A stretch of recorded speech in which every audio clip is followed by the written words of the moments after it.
Great. Today I'm here with Miriam DeMello, who's running for City Council in Ward 11.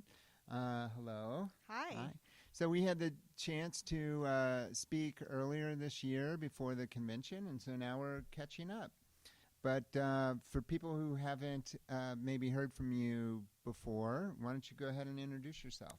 Yeah, I'm Miriam, lifelong resident. I'm running for City Council in Ward 11. If elected, I think I will be the only candidate that has went to Minneapolis Public School throughout their, grammar, high school, middle school education. I went to Hale Field, Southwest. Stayed in town, went to William Mitchell Hamlin, got a JD there. Worked in the public sector my whole entire life, both for the city of Minneapolis and currently with Mayor Melvin Carter's office in St. Paul. I'm a member of the Minneapolis Charter Commission, which is a group of nerds that get together and review amendments to the city's constitution. And yeah, I'm running for council because, things are not what they used to be. And I just feel that sadly we're moving in a downward trajectory, and I want to make a difference in my community because I don't want to have to leave Minneapolis for the suburbs. Okay. So when you say that things aren't what they used to be, what does that mean? How did things used to be that you think we need to be working towards? So public safety is one of my bigger concerns, and I just don't feel safe in my community, in my neighborhood anymore. Like, for example, before the pandemic, or during the pandemic, I would go out for a late evening walk, 11 o'clock at night. I would walk around the lake. I feel like I can't do that anymore, just with where things are in terms of crime, the police not having the right numbers, just realizing that there's more guns on the street. Okay. So that just things are not as what they seem. Well, we'll get into that a little bit more, but I guess the first question I want to dig into is, so the convention happened and, your opponent got the endorsement of the DFL, and you took a little time to think about whether or not you wanted to continue the race. So I'm curious about, what you thought about during that time and what kind of made you get back out there and say, yep, it's still the right time for me. Yeah, so as a DFLer, I was planning to, not keep running after not being endorsed at the ward convention. However, I had a bit of change of heart after the city mayor's convention. I thought my convention was a mess. This was unbelievable. I was there. It was really stressful. It was long. You're talking about the main city convention that happened at Target Center. Yes. Yeah. July, I think, this past July 19th. So just realizing how difficult the convention and caucus process is for candidates, how it's not, the whole ward or the whole city's opinion of who wants to be, who's elected as their representative. And just getting a lot of positive feedback after the convention, after my convention, just people reaching out, emailing. I like to say I have thicker skin, just life experience and work experience, but I would get emails from residents saying, please stay in the race, we need a moderate voice. I would literally tear up, which rarely happens, reading these beautiful emails from people and my neighbors in my ward. Right. So you mentioned the convention. I mean, that's still going on, right? I mean, so they endorsed Fateh. Then there was the CBRC, which is the Committee Bylaws Regulations Committee, and who stripped him of that endorsement and put the Minneapolis DFL on probation. So a lot of people were upset. A lot of people felt that was absolutely necessary. Obviously, the people who support Fateh thought it was a travesty. And so they filed just to keep it like a motion to retract the retraction kind of thing, right? So that's still going on, but I can see how watching that process play out, watching how difficult the actual war conventions were, that that would kind of spur you to keep going. Yeah, Like. I mean, like I said, I was there at the city mayor's convention, and it was the most disorganized event I ever attended. I thought mine was also not the most organized convention, but then I went to the city one, and I was like blown away. So I'm happy that no one's endorsed for mayor. I think it creates an even playing field after that convention. But I'm really upset about all the resources going into litigating this convention endorsement issue. I mean, lots of time, lots of money. There's so many other issues in our city that, people litigating this issue could focus on. Right. So that just, it's a sore spot for me. Well, and the money even just to put on the conventions. I mean, I think it was $50,000 or something to put the convention on. They charged the mayoral candidates $10,000, I think, for suites. So that's a lot of money that could obviously maybe be spent on something else. Yeah. And again, I feel like the cost, the pay-to-play kind of mentality around conventions deters really talented people from running. So you mentioned that you wanted to represent the moderate Democratic voice on the council. How would you define that? What does that mean to you, to be a moderate Democrat? So for me, I believe that we need to focus on city issues. We're, a municipality, we're local government. I feel like we need to, number one, focus on city services, the quality of city services we're getting, focus on our public safety ecosystem. And I just feel other candidates and other members of the Democratic Socialists of America tend to focus on bigger social issues. And at the end of the day, a lot of them are very well-meaning individuals that, yes, we have all these social problems in the U.S. and in our communities, but, as a council person, you can only do so much with issues that don't really affect our city, the way our city is run.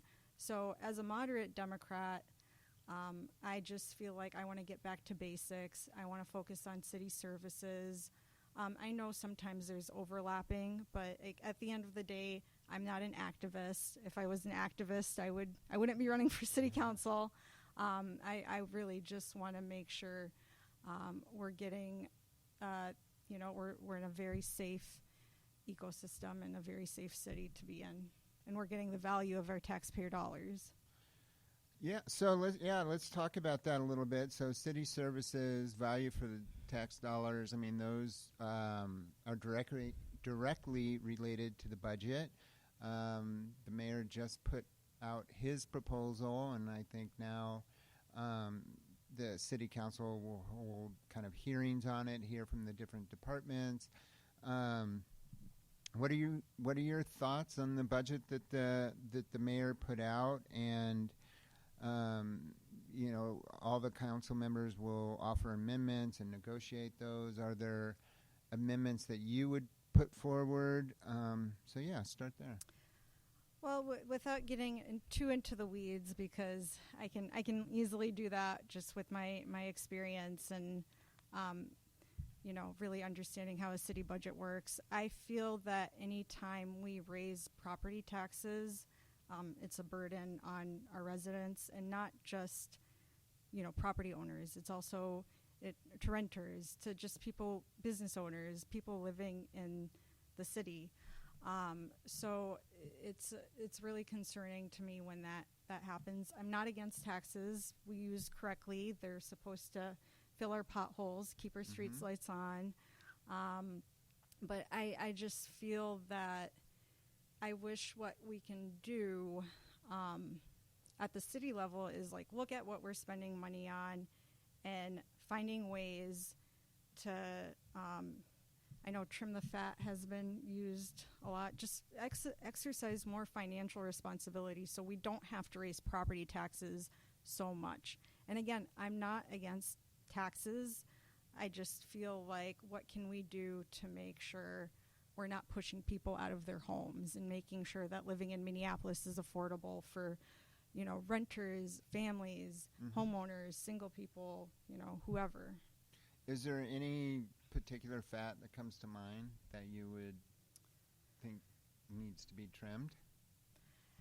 There's a lot of programs that the city has around policing. I just want to make sure that those programs are run effectively.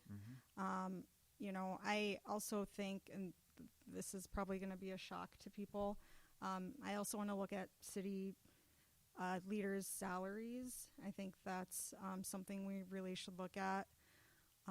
Maybe, electeds take a little bit of a cut. Directors maybe take a little of a cut. Going back a few years, I know there was a department director that made a little bit over $300,000. I mean, that's very steep. I think that's still the case on some. Yeah, I know the chief information officer. Yeah, I mean, same thing. I understand it's a big job and we need to be competitive when hiring city officials. I know I don't want independently wealthy people running for elected office, but again, it's like, what are some ways that we can all kind of creative ways we can figure out how not to raise property taxes and alleviate all that. So you just reminded me, I know you mentioned you're on the city charter commission, right? Weren't they looking at different ways to reshape city government, whether it was combining wards or maybe reducing the number of city councilors? Or I think there was just recently a proposal to do some fundamental changes. Yeah, and again, without getting too into details, there's always these different initiatives and proposals that come to us as a charter commission. One is having at-large city council races.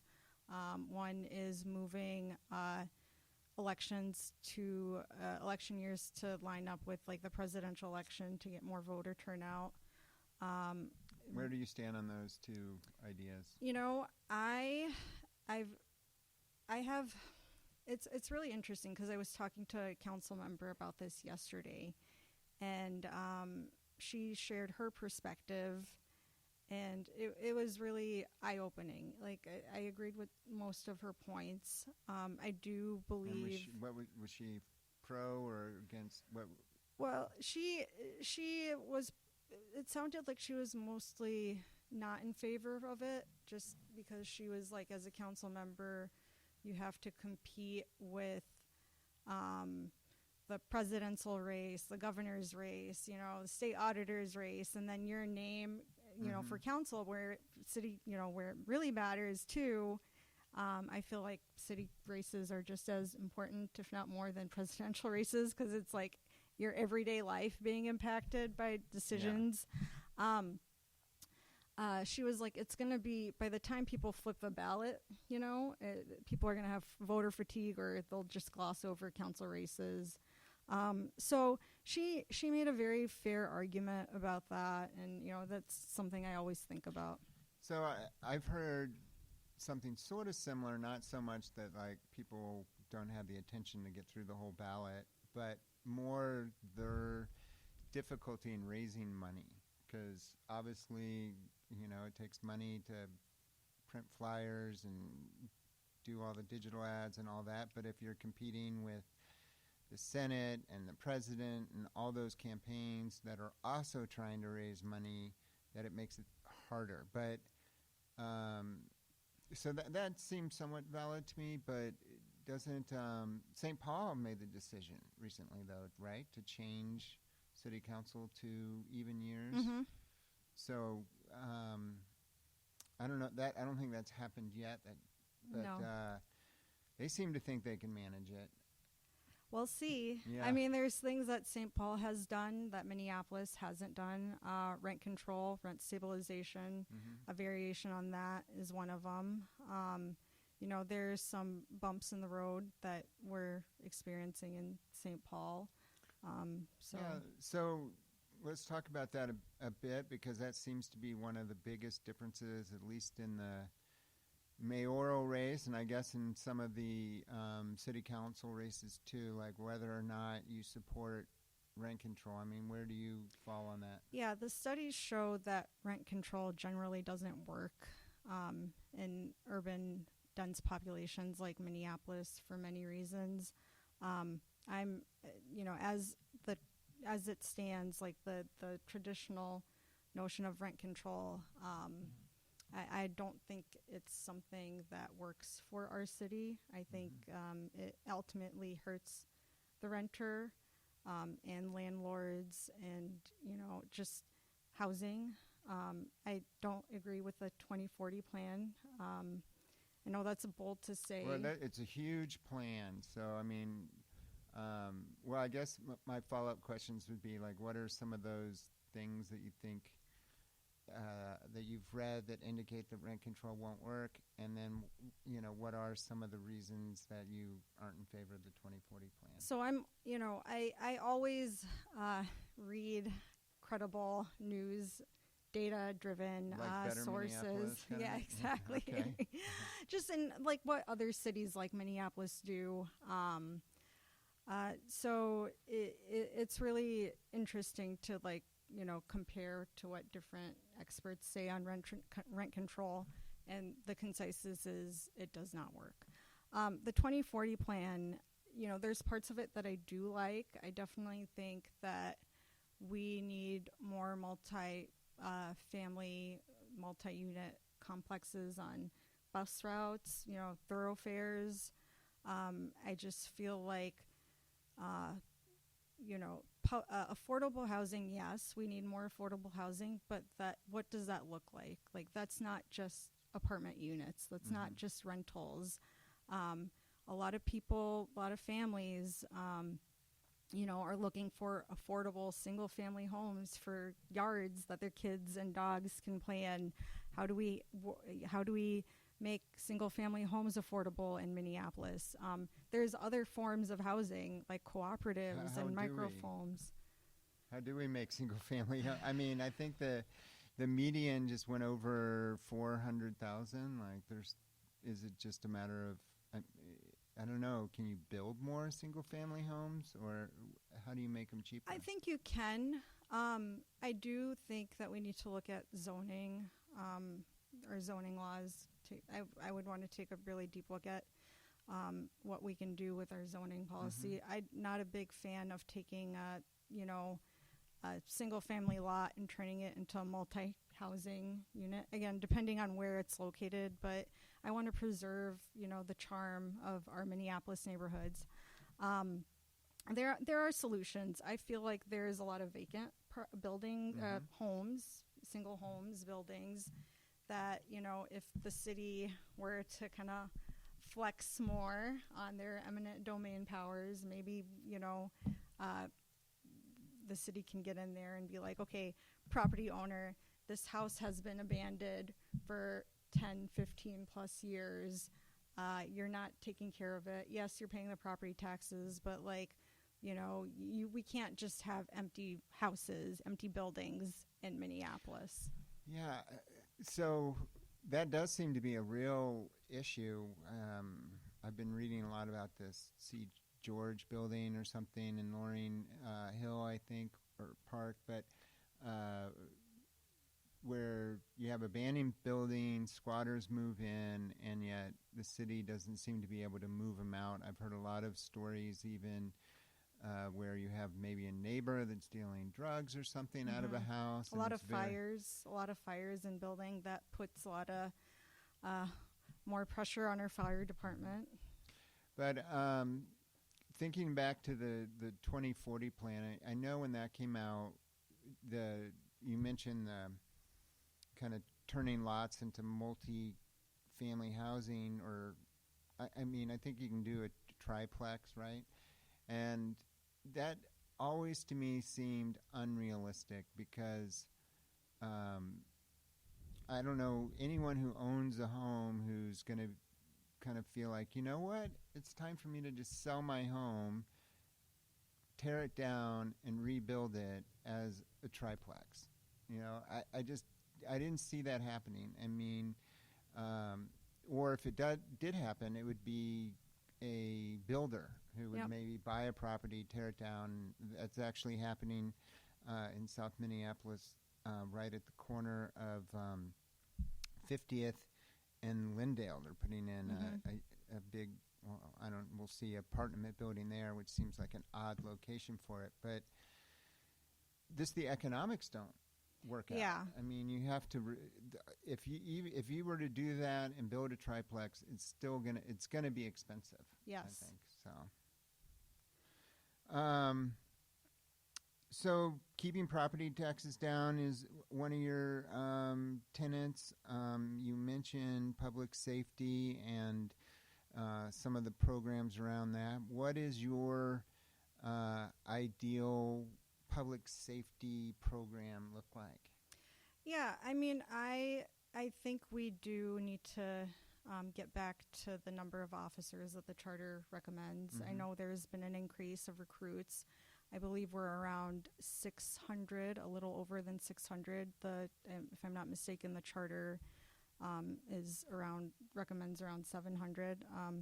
I want to see that. However, I don't want, just John Smith from down the street, registering wanting to be a police officer. I want really well-trained, thoroughly screened, recruits with MPD, because as we know, that just saves our community so much pain in the long run. How do you find people react when you go to their doors and talk about public safety and why you're running? Are they supportive of that, or what are you finding? Yeah, so my biggest priorities, in running are public safety and affordability of living in Minneapolis. And when I knock on people's doors, and I start off with public safety, because we need to be safe in Minneapolis, because if we weren't safe, we would, again, all move. We wouldn't live here. And that would hurt us in the long run as a city if we don't have residents living here. So they're like, okay, yeah, and they'll talk about some of the negative experiences that they've encountered with crime and police officers not showing up, and just this notion that if your house gets broken into and you're not physically harmed, you just call your homeowner's insurance. So that's been a very hard thing, negative experience that residents have had. And when I talk about property taxes, like their mood and tone shifts, it's like, yeah, I mean, they're like, my property taxes went up by, and I'm not feeling that I'm getting the value or getting the bang for my buck from, living in Minneapolis. Like, my city services aren't getting better, so why am I paying more to live here? So it's been positive. Door knocking has been positive. And it really made me realize too, like, this campaign, my campaign, it's not about me, it really isn't. It's about, our shared values. That's why I'm running, because I feel that I represent the shared values of my neighbors and other residents that live in Ward 11. Like, I just feel like I resonate with them when it comes to kind of the feeling out there.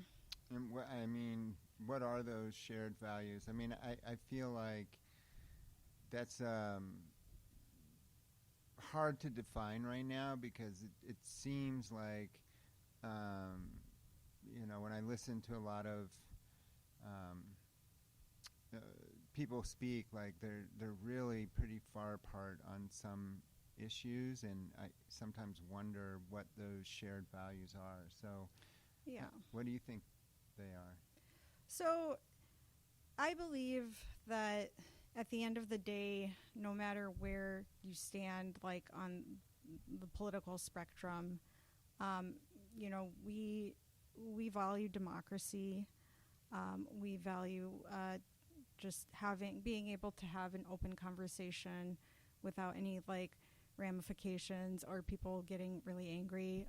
The dysfunction at City Hall is something that when I door knock, people also talk about. Aside from my values of wanting to be safe in my community, just really being open and listening and just hearing what not only residents want, but how other electeds feel about what's happening in Minneapolis. I was going to get into this later, but this seems like a good time. Speaking of wanting to listen and be open and stuff, obviously the Charlie Kirk killing has unsettled a lot of people. How do you think your neighbors are reacting to it? How are you reacting to it? Does it change anything you think in how we should be going about this political business? Yeah,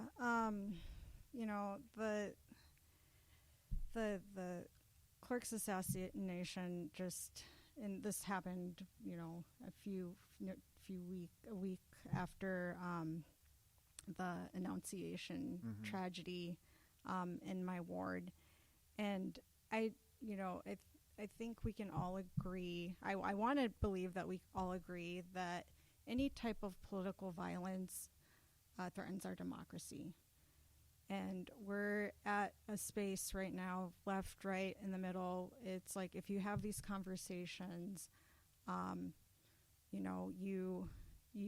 you're susceptible to all sorts of things happening to you. I'll share when I announced that, I'm continuing my campaign. One of the emails I received was someone said I should go hang myself. Wow. So that was whoa, because and I've worked for politicians before. These emails are not uncommon. It just hit a little differently this time, and I'm like, whoa! I'm just running for city council.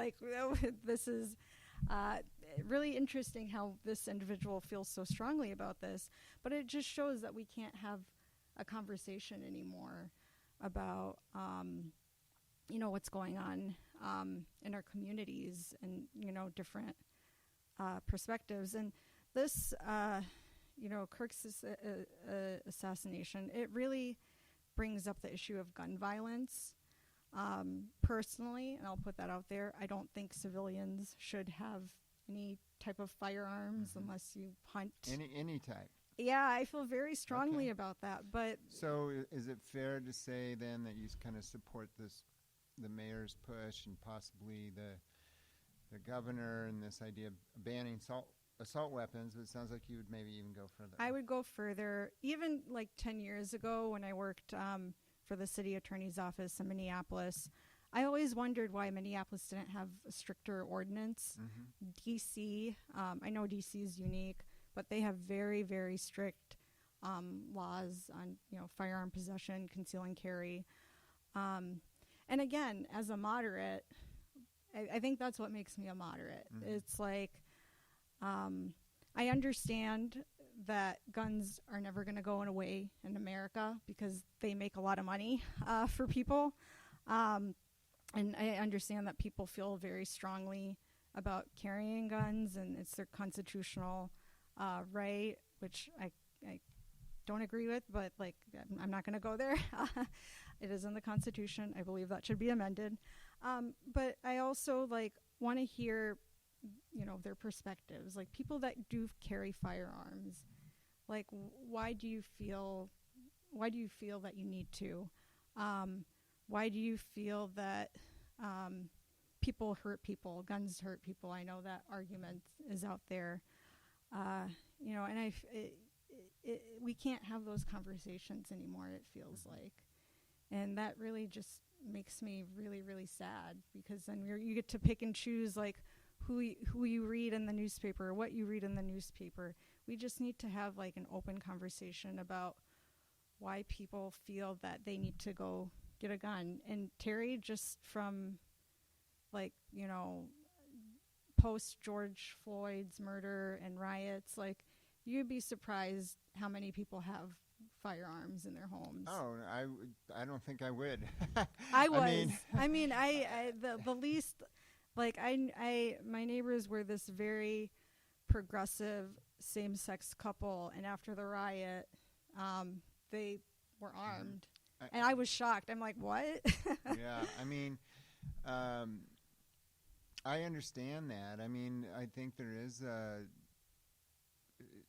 sort of a feeling of insecurity where it's like, well, gosh, if everyone has one and they could bring them onto my block or into my business, then I should have one too.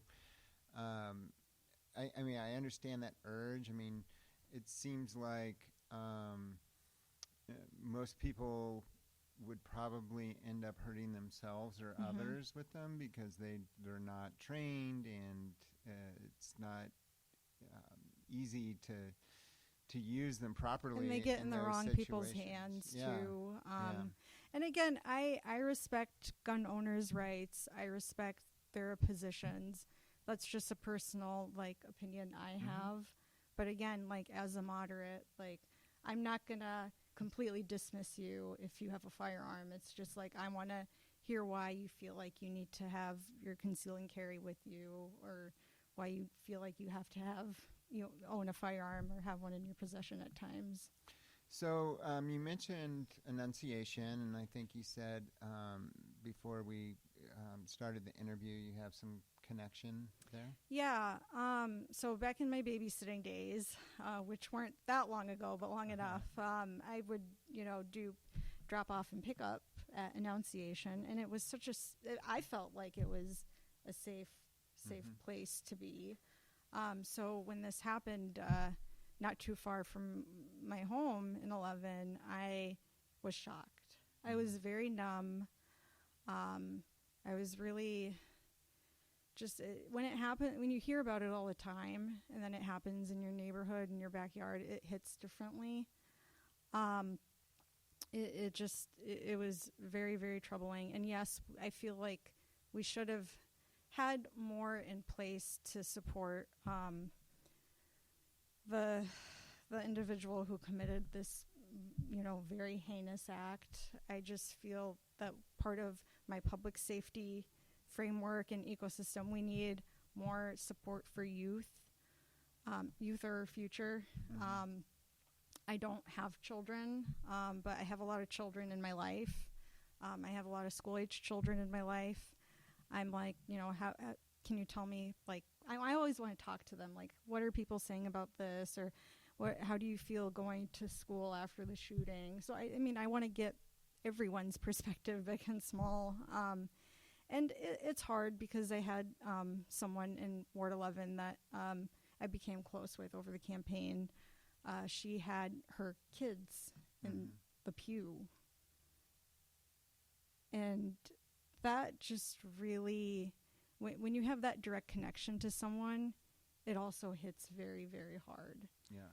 And again, from the Annunciation tragedy, I went to the vigil too, and that was very hard as well, because, and I'm probably going to get a lot of reactions to this, but that vigil felt more like a DFL rally. I was going to ask you about that, because I heard the same thing that.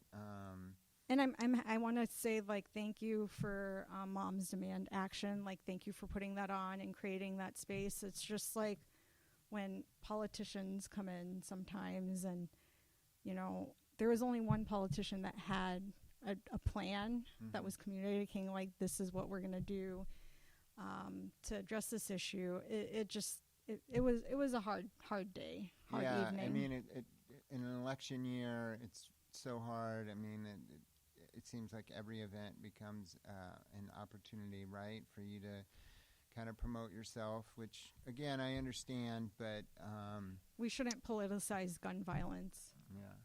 Well, when you think of the Annunciation shooting, is that fall into the political violence realm, or is that different, you think?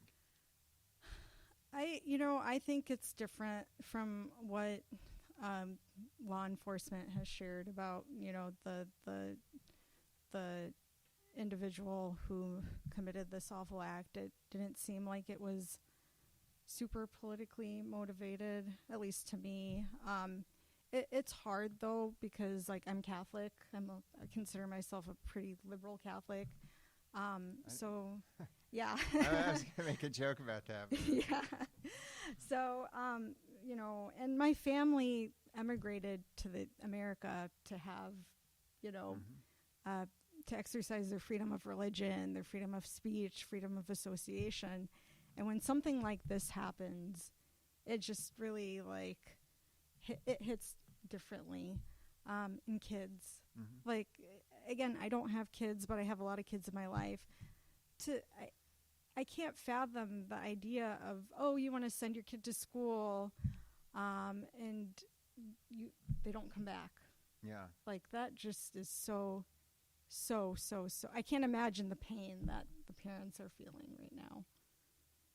I know it's ongoing, and it will be felt in the community for a long time. And I hope it does. I hope people don't forget that this happened. And, I know there's a lot of shootings in Minneapolis motivated by different things, but I put this, I know we just had September 11th, the memorial of that. I put that I put it in the same bucket. Yeah, I mean, whether it's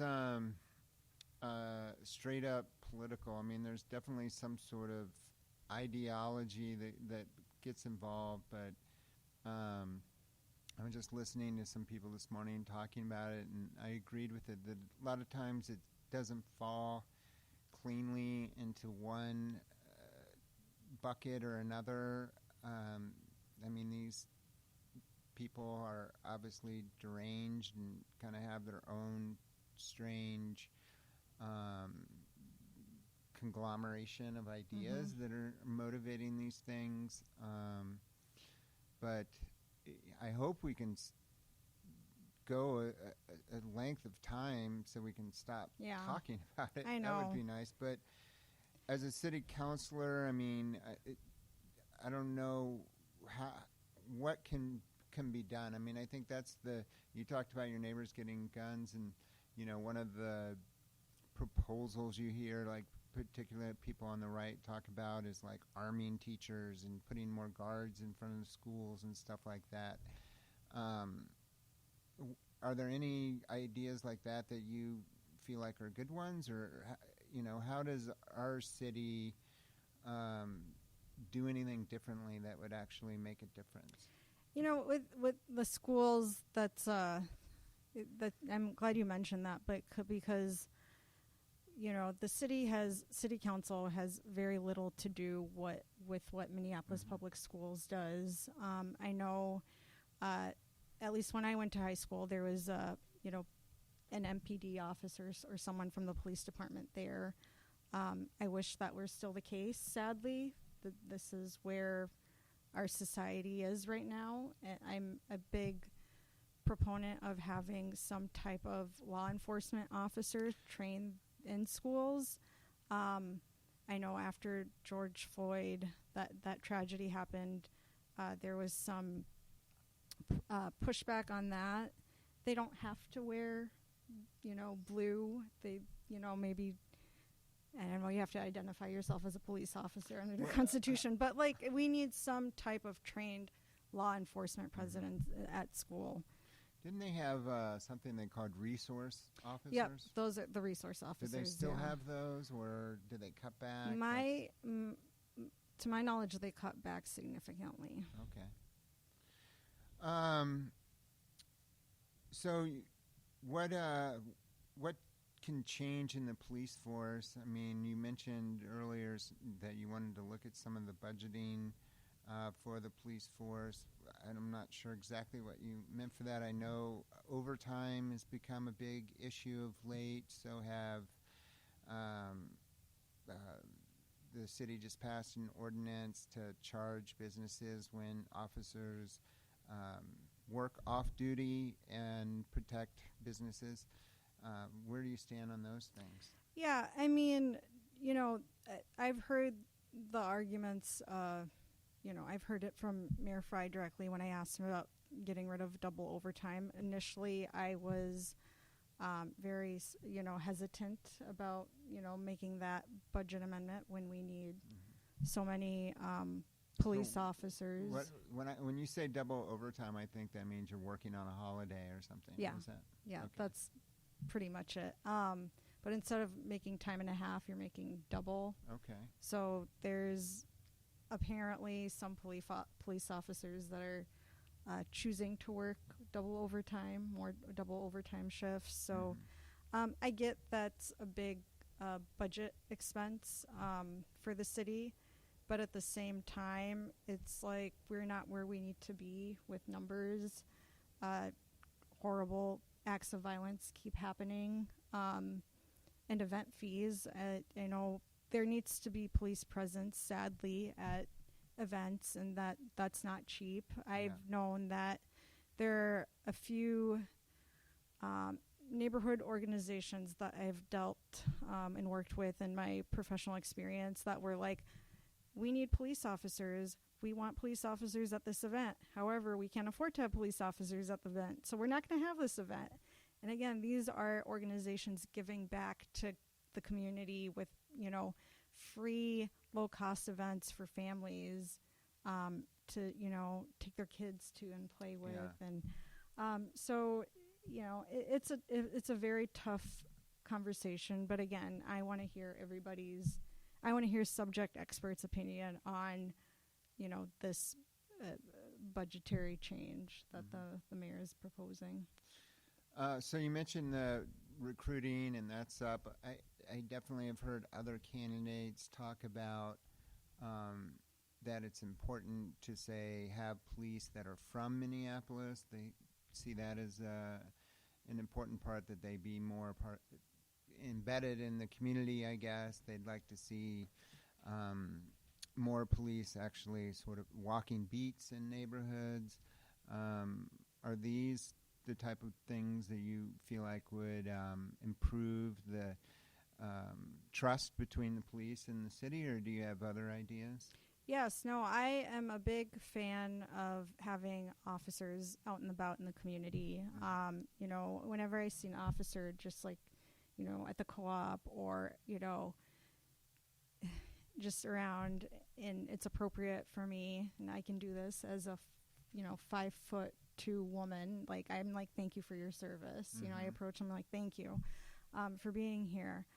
But, yes, I would love to have police officers, work and live in the city.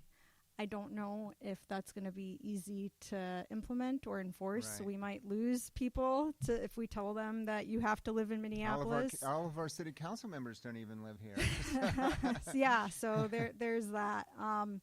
So realistically, yes, I mean, it would be great to have police officers live in Minneapolis, but I don't think that's something that we can easily or realistically do at this point.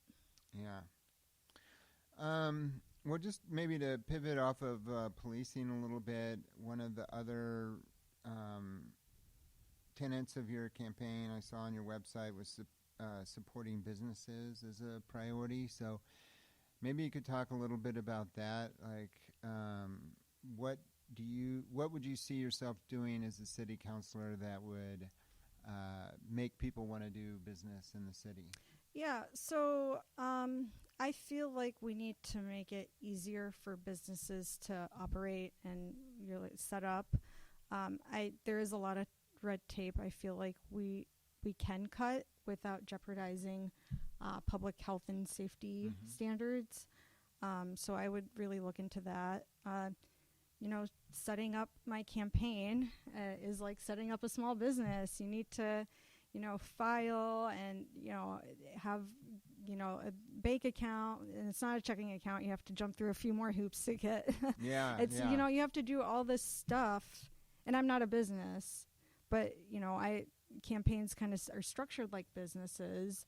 Mm-hmm. So if I'm someone who, has a higher education and relatively organized and a mover and a shaker is having some trouble with, jumping through some hoops, I can't imagine what like immigrants who want to open up like a restaurant or their own business and don't know very much English have to go through, or people that are not, don't have a college education. Like, are we just going to make it harder? Yeah, it needs to be more streamlined.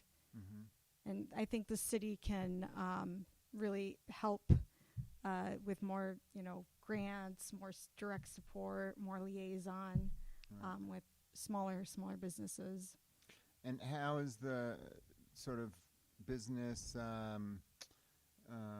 life going in Ward 11? I mean, is it are people?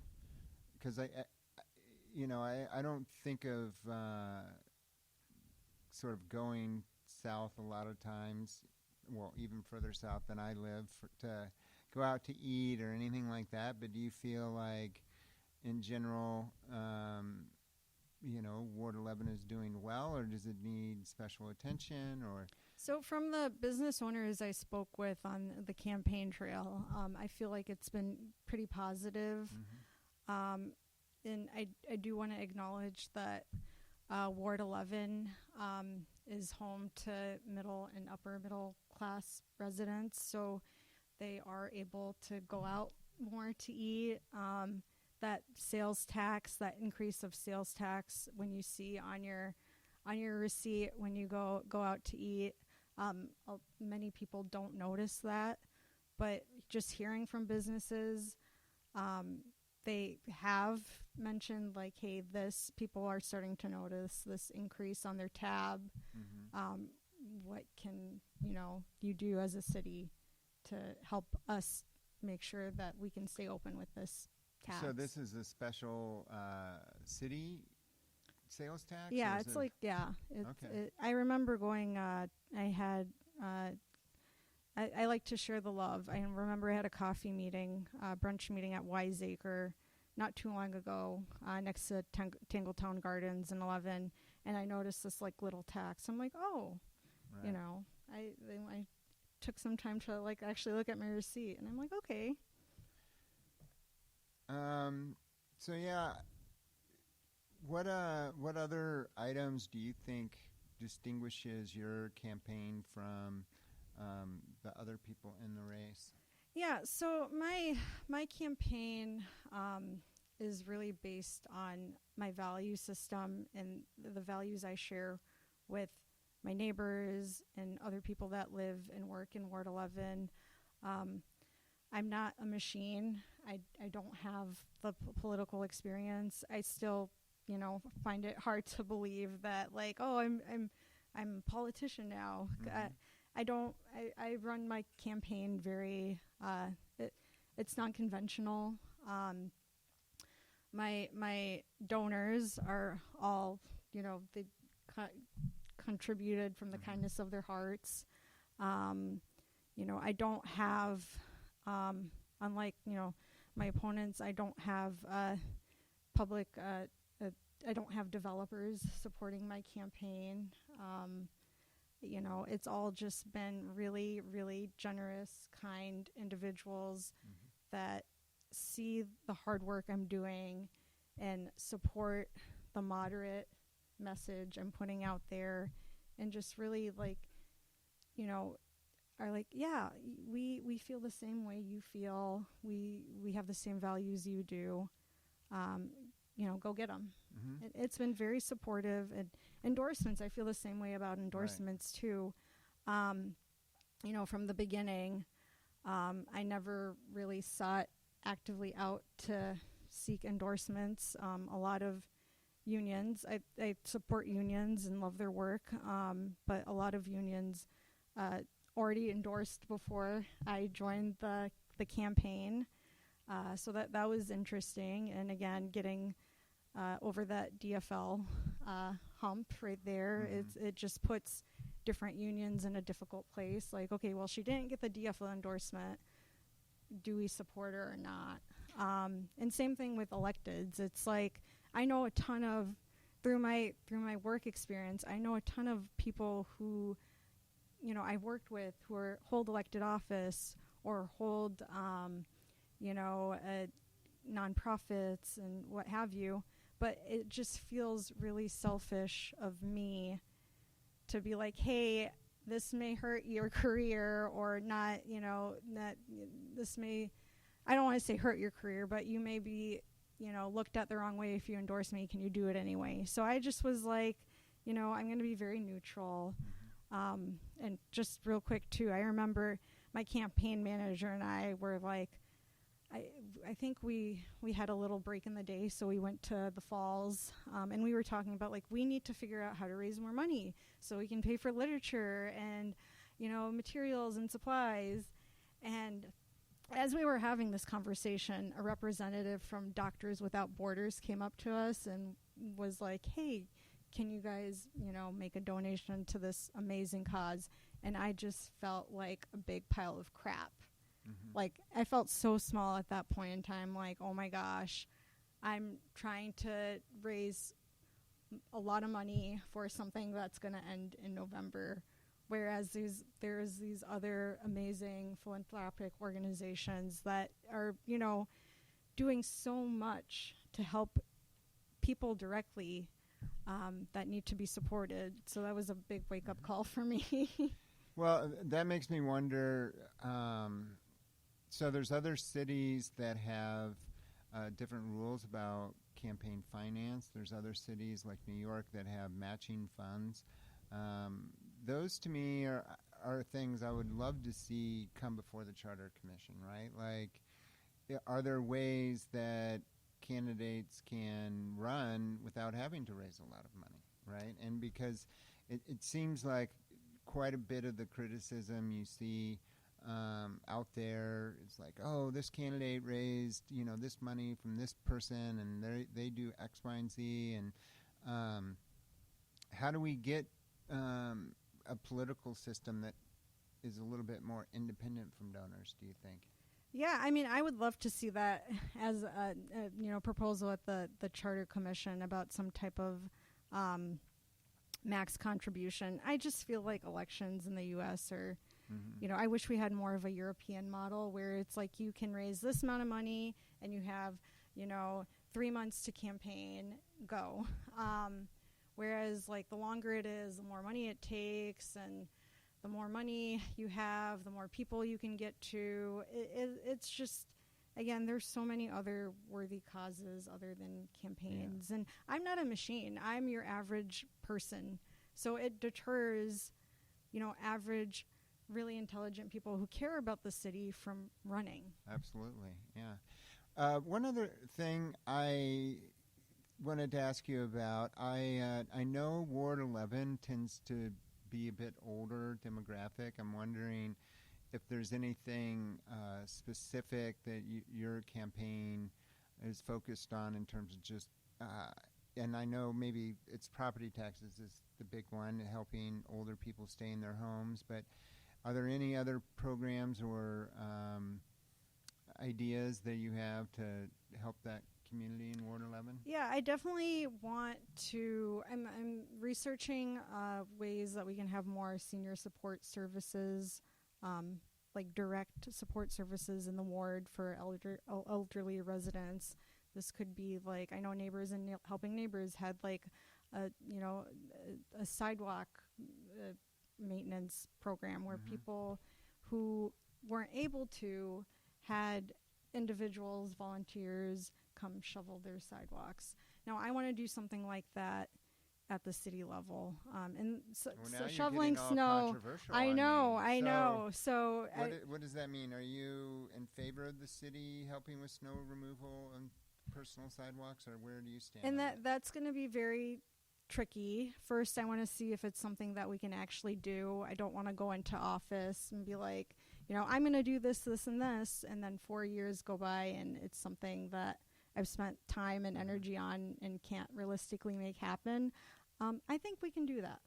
I really think we can have, support programs for people that qualify, people that are aging, people that are, have disabilities to come just help with snow removal and little things like that. Yeah, it's so funny. I got asked that question at a debate, and I didn't really know what I was wading into. I had no idea that it was like this controversial thing and the snow removal.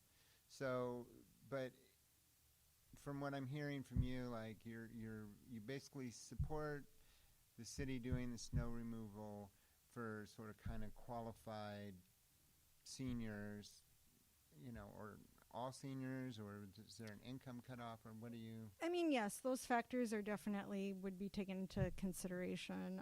Income, just like, for example, we have people in the ward that have handicap, signs in front of their house. Like maybe, if those were the group of individuals that applied for some help shoveling their snow, I don't see why that would be very controversial. And there are definitely ways I think we can accomplish this, and ways we can team up with our neighborhood orgs. Our neighborhood orgs in Ward 11 are just amazing. They're so efficient. They're so helpful. So that was actually a question in the last mayoral forum. It was supposed to be a lightning. It was so funny. They would do these lightning rounds, but they weren't lightning. Like, yes or no on this topic, and people would obviously go on. But one of the lightning questions was, do you support more funds for neighborhood organizations? I do. Yeah. Because they give back to our communities. Yeah. I've been at so many free events that the neighborhood orgs hosted, and it's great. I mean, I definitely, they definitely provide a public function to some extent to our neighbors. And I think a sense of community too. I mean, I think the criticism on neighborhood orgs is that maybe sometimes they don't represent the whole neighborhood.